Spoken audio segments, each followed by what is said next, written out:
하나님께서 우리를 사랑하십니다.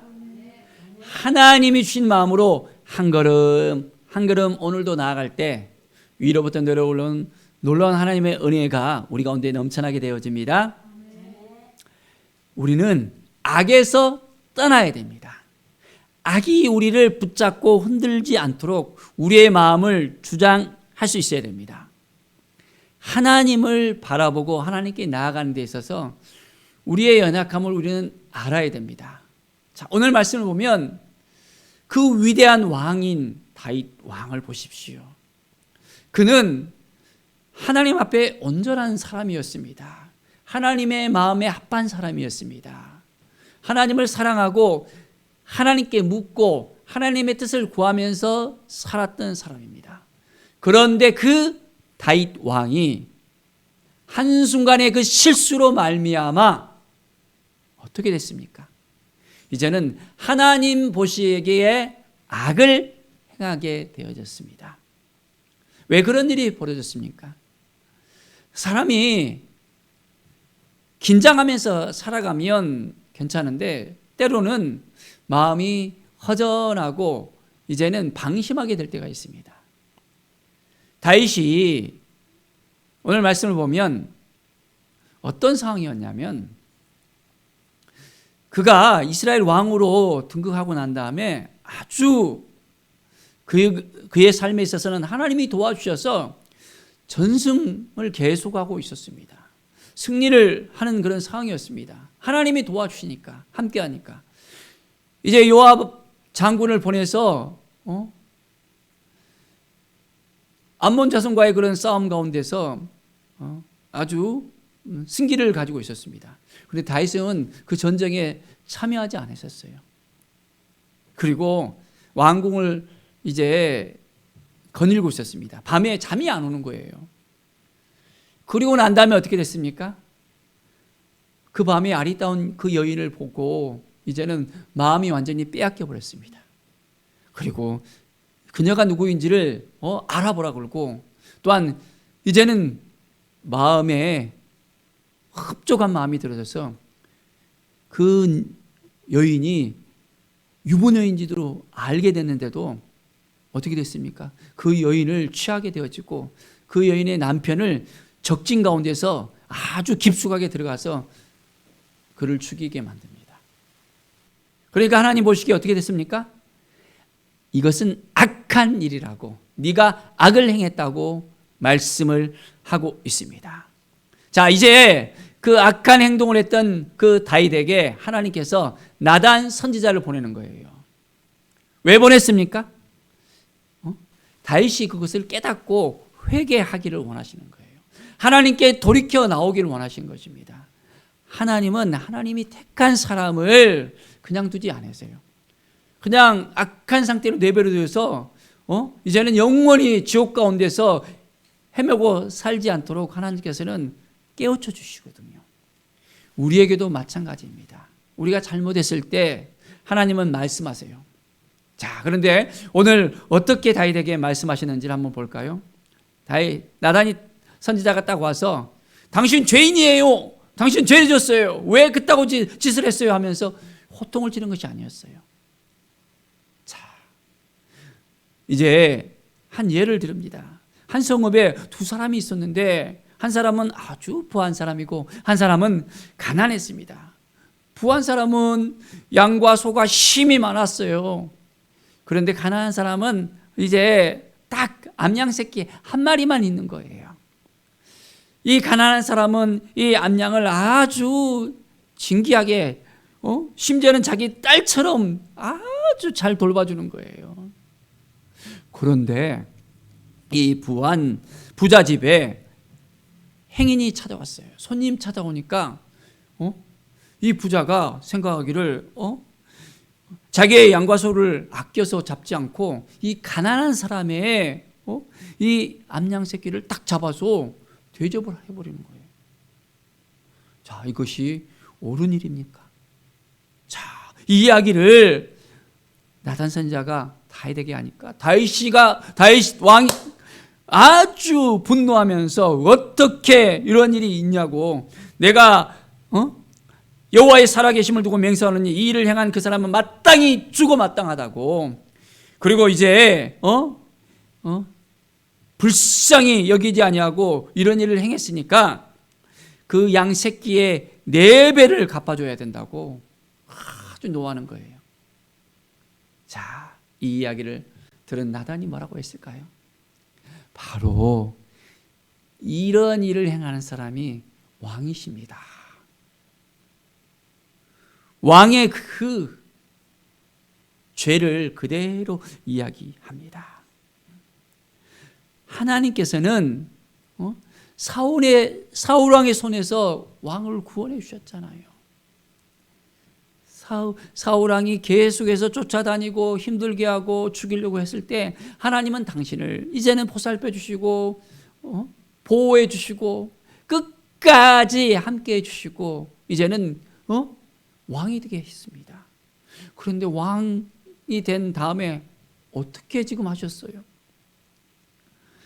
하나님의 그 마음을 알아야 되는데 하나님께서 이 왕국을 완전히 통일하시고 왕에게 딱 맡겨놨잖아요. 하나님의 정권을 다 맡긴 왕이 왜 이러한 죄를 지었습니까?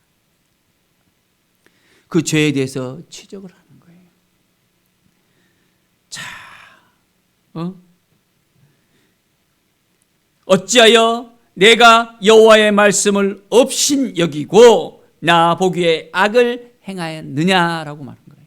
누구를 없인 여긴 겁니까? 이것은 이 우리아를 없인 여기나 우리아를 죽인 이 사건 자체가 하나님의 말씀을 없인 여긴 거예요. 하나님은 하나님으로 인정하지 않고 하나님을 두려워하지 않고 하나님을 바라보지 않고 자기 마음대로 살아가는 거예요. 말씀대로 하나님의 계명대로 살아야 되는데 자기 욕심대로 살아가는 이 다윗을 분명하게 하나님께서 이제는 말씀하시는 거예요. 참으로 안타깝잖아요. 어떻게 자기의 부하의 그 아내를 딱 빼앗고 부하까지 죽이는 그 죄를 범하는 거예요. 그것도 아무도 모르게 이제는 아무도 모르게. 그런데 이 모든 걸 하나님이 다 아셨습니까? 모르셨습니까? 하나님은 다 알고 계셔요. 우리가 죄를 짓잖아요. 하나님은 모르시겠지? 사람도 모르지? 나만 알지? 아니에요. 하나님은 다 알고 계십니다. 그렇기 때문에 우리는 하나님 앞에 죄를 지어서는 안 된다는 거예요. 하나님께서는 분명하게 죄에 대한 부분을 물으십니다. 자, 하나님께서 다윗에게 어떻게 말씀하십니까? 내가 나를 없인 여기고 햇사람 그 우리 아내를 빼앗기 때문에 내 아내로 삼았은즉 이제 칼이 내 집에서 영원토록 떠나지 아니한다고 했습니다.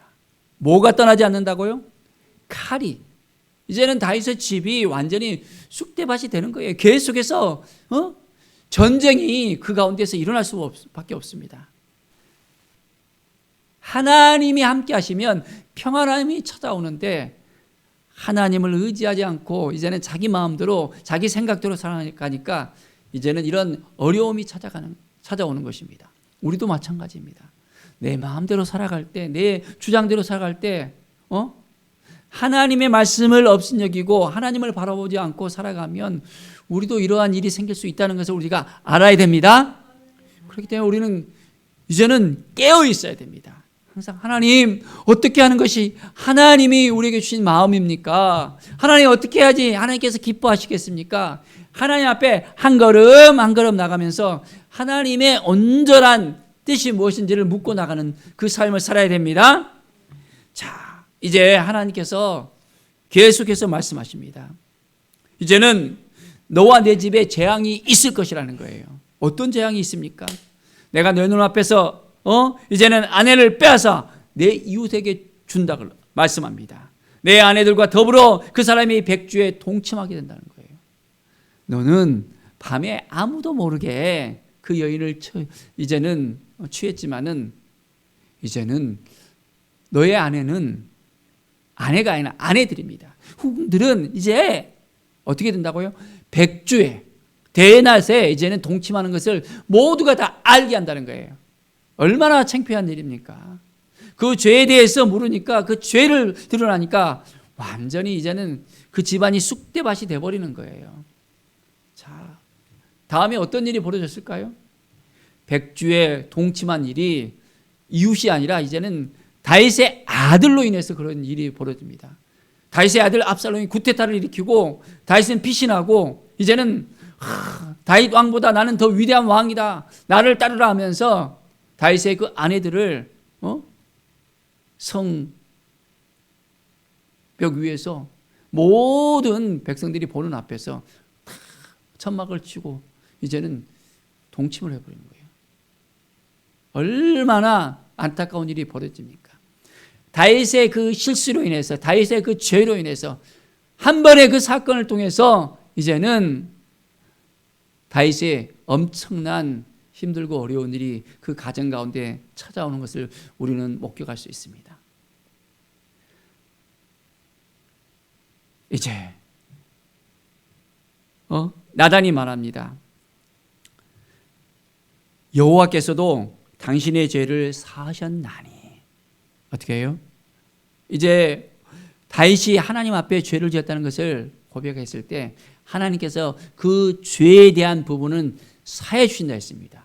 그런데 사함을 받기는 받았지만은 어떻게 됩니까? 이제 그 가정이 다윗을 통해서 완전히 이제 죄에 대한 대가를 받는다는 것을 분명히 이야기합니다. 당신은 죽지 않지만은 이제는 여호와의 원수가 크게 비방할 거리를 얻게 되었습니다. 이제 당신이 낳은 아이가 죽게 됩니다. 라고 이제는 분명하게 이야기합니다. 다윗과 밧세바가 동침함으로 말미암아 낳은 그 아이가 죽게 된다는 거예요. 죄에 대한 대가는 분명히 치르게 되어집니다. 우리의 인생 가운데 죄를 짓잖아요. 그러면 하나님께서 그 죄를 사해 줄 수는 있습니다. 그러나 그 죄에 대한 대가는 분명히 물으신다는 거예요. 그래서 우리는 죄를 지어야 됩니까? 말아야 됩니까? 죄를 지으면 안 되잖아요. 항상 깨어 있어야 됩니다. 하나님 아버지, 어떻게 하는 것이 하나님의 뜻입니까? 하나님께 물어보는 거예요. 다윗이 그 여인을 봤을 때 아니야 하면서 눈 감고 이제는 참았으면 괜찮은데 어떻게 해요? 그 여인을 왕궁으로 데려오고 이제는 동침하고 이제는 임신하게 되어지고 우리아까지 죽이게 되잖아요. 죄가 죄를 계속해서 낳잖아요. 꼬리를 물잖아요. 한번 딱 자르면 되는데 사람이 못 끊는 거예요. 우리가 죄를 지으면 끊어야 됩니다. 끊어야 돼. 못 끊으면 계속해서 그 죄가 죄를 낳게 되어집니다. 그러면 어떻게 돼요? 이제는 그 죄가 나 한 사람만 문제가 되는 것이 아니라 어떻게 됩니까? 자자손손 문제가 되는 거예요. 자자손손. 그렇기 때문에 우리는 죄에 대해서 분명하게 끊고 하나님 아버지, 우리의 인생 가운데 하나님을 더욱더 의지하고 하나님을 바라보고 하나님께 나아가는 우리의 인생이 되기를 원합니다 하면서 고백하면서 나가길 바랍니다. 자, 이제 그 아이가 죽게 된다 했습니다. 그 아이가 이제 병이 걸린 거예요. 죽을 병이 걸려갖고는 도저히 이제는 살아날 가망성이 없어 보이니까 다윗은 하나님 앞에 탁 나갑니다. 그리고 어떻게 합니까? 금식을 하는 거예요. 하나님, 이 아이 살려주십시오. 이 아이가 무슨 죄가 있습니까? 다 내 죄죠. 이 아이는 그냥 태어난 것뿐이 없잖아요. 내가 죄인이니까 하나님 불쌍히 여기셔서 이 아이 살려주세요 하면서 금식하면서 나가는 거예요.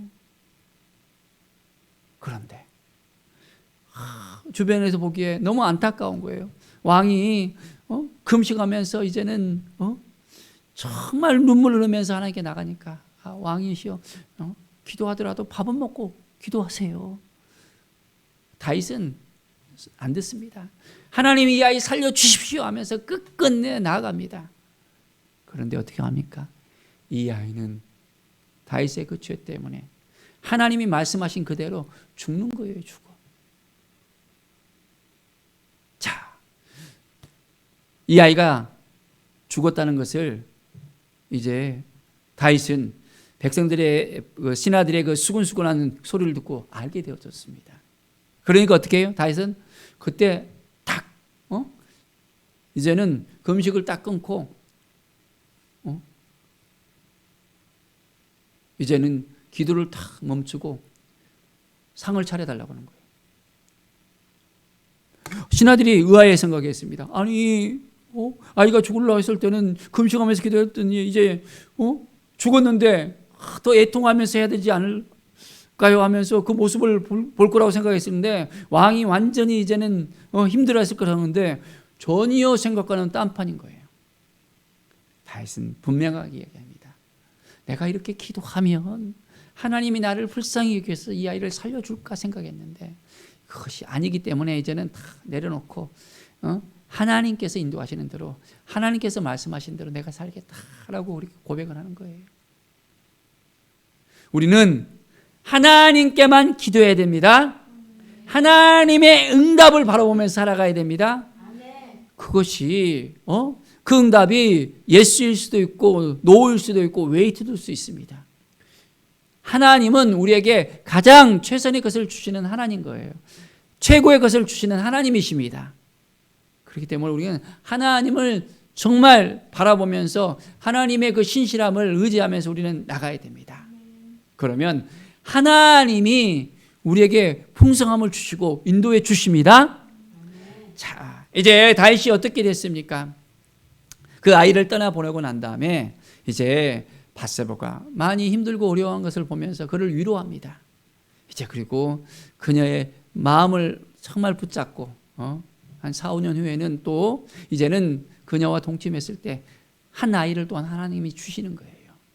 자, 하나님이 주신 이 아이였습니다. 첫째 아이는 죄 가운데 태어났지만은 죄를 회개하고 하나님을 바라보며 하나님께 나아가며 하나님의 마음 가운데 나아갔더니 다윗을 통해서 하나님께 또 다른 아이를 딱 주시잖아요. 자, 그가 아들을 낳았을 때 그의 이름을 솔로몬이라고 딱 지었습니다. 여호와께서 그를 사랑하사 했습니다. 누구를 사랑하사? 이 아이를 사랑하사 이제 선지자 나단을 딱 보내서 그의 이름을 이제 여디디아로 딱 이제는 지었습니다. 여디디아. 자, 여호와께서 사랑하셨다는 것입니다. 여호와의 사랑을 입었다는 그 이름을 주십니다. 솔로몬은 태어날 때부터 하나님의 사랑을 딱 받고 태어납니다. 죄 가운데 태어나면 어떻게 돼요? 죄에 대한 대가를 분명하게 이제는 받아야 됩니다. 그러나 이제는 그 죄를 회개하고 하나님 앞에 전적으로 나가고 하나님을 바라보고 이제는 믿음으로 나갈 때 하나님께서 그 가운데 복을 주십니다. 우리의 인생 가운데 하나님이 함께 하신다는 것을 늘 잊지 마십시오. 그러면 하나님께서 역사하십니다. 자, 하나님께서 이 솔로몬을 어떻게 또한 하셨습니까? 하나님의 사랑을 입은 이 솔로몬은 이제는 다윗 왕을 이어서 통일왕국의 두 번째 왕으로 이제는 등극하게 되어지잖아요. 하나님께서 지혜를 주셔서 또한 이 솔로몬을 통해서 또한 성전을 또한 지켜 하시고 하나님의 영광을 나타나게 하잖아요. 우리는 온전하게 하나님만 바라보면서 믿음으로 나가는 거예요. 하나님이 기뻐하실 것이 무엇인지를 깨달아 알고 나가는 것입니다. 하나님께 회개하고 나아가면 하나님이 회복을 주시고 하나님의 사랑을 우리에게 허락해 주시고 하나님께서 부으시는 복을 우리에게 허락해 주십니다. 매일매일 하나님 앞에 더 가까이 나갑시다. 하나님 도와주십시오. 우리의 인생 가운데 하나님이 함께해 주셔야만 되겠습니다. 하나님이 도와주셔야만 되겠습니다. 혹시 우리 가운데 죄가 있으면 이 죄를 좀 깨닫게 해주십시오. 성령께서 날마다 깨닫게 해주셔서 죄에서 떠나게 살게 하시고 말씀 안에 거하게 하시고 하나님만 의지하게 하시고 하나님의 뜻을 온전히 쫓아 행할 수 있는 믿음의 삶을 살게 해주십시오. 날마다 기도하면서 하나님을 향해서 하나님의 음성을 들으면서 하나님의 말씀을 붙들고 살아가는 우리 모든 성도들의 삶이 되기를 축원드립니다. 우리가 온전히 하나님만을 의지하고 나갈 때 하나님 우리 한 사람 한 사람을 붙들어 주십니다. 우리의 기도를 들으십니다. 우리의 삶을 붙잡아 주십니다. 우리를 책임져 주시고 하나님의 자녀로서 왕같은 제사장으로서 하나님의 능력이 우리 가운데 임하고 하나님의 영광이 임하고 이제는 하나님이 인도하시는 삶, 온전하게 회복과 치유가 넘쳐나는 삶, 하나님께서 부어주신 은혜의 삶을 살아가게 될 것을 간절히 축원드립니다. 기도하겠습니다. 하나님 감사합니다. 매일매일 하나님을 의지하고 하나님을 바라보게 하여 주시옵소서. 우리의 연약함이 있습니다. 부족함이 있습니다. 주님 날마다 깨닫게 하여 주시고 성령께서 우리로 하여금 온전히 하나님의 마음에 딱 맞는 흡족한 삶을 살 수 있도록 깨닫게 하여 주시고 하나님의 음성을 듣게 하여 주시옵소서. 매일매일 하나님 앞에 더 가까이 나갑니다. 하나님 도와주셔서 함께 해주셔서 하늘의 영광이 우리 가운데 임하게 하시고 복에 복이 넘쳐나게 하여 주시옵소서. 모든 죄를 고백하고 이제는 하나님께서 기뻐하시는 삶이 우리 앞에 놓여져 있음을 주 앞에 고백합니다. 성령께서 주장하시고 함께 하여 주시옵소서. 예수 그리스도의 이름으로 기도드립니다. 아멘.